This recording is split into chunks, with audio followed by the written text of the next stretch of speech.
ఆడవాళ్ళందరూ రావాలి. ఏం రావాలి? ఇవాళ ఆమె ఎవరు? ఆమె పేరు ఏం పేరు? యాంకరింగ్ చేస్తది కదా! శివాజీ మీద కంప్లెయింట్ చేసింది ఏం పేరు ఆమె పేరు? అనసూయనట. అనసూయ. అనసూయనా? అనసూయనా? అనసూయ. అనసూయ.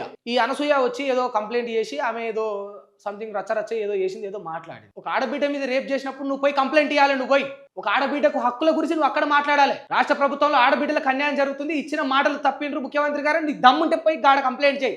అర్ధరాత్రి ఒక ఆడబిడ్డకు తిరగడానికి స్వేచ్ఛ లేదని నువ్వు ఆ స్వేచ్ఛ మీద కంప్లైంట్ చేయి. అక్కడ చేయి. నువ్వు ఉచిత బస్సు వల్ల గొడవలు అవుతా ఉన్నాయి, నువ్వు ఉచితాలు పెట్టడమే కాదు బస్సుల సంఖ్య కూడా పెంచని ప్రభుత్వం మీద కొట్లాడు. నువ్వు ఆడపిల్లల హక్కుల కోసం, నిజంగా ఉమెన్ ఎంపవర్మెంట్ కోసం కొట్లాడే దానివైతే అక్కడ పోయి కొట్లాడు. స్త్రీ సమానత్వం దాని గురించి కొట్లాడే వ్యక్తివే అయితే నువ్వు ఇక్కడ స్త్రీలకు ఉన్న రిజర్వేషన్ల మీద కొట్లాడు. ఒక ఎంపీ స్థానాల్లో, ఎమ్మెల్యే స్థానాల్లో ఒక రాజకీయ పార్టీలు ఎంత స్థానాలను కల్పిస్తా ఉన్నాయి, ఎన్ని సీట్లను కేటాయిస్తారని దాని మీద కొట్లాడు. నీకు దమ్ముంటే ఉమెన్ ఎంపవర్మెంట్ అది.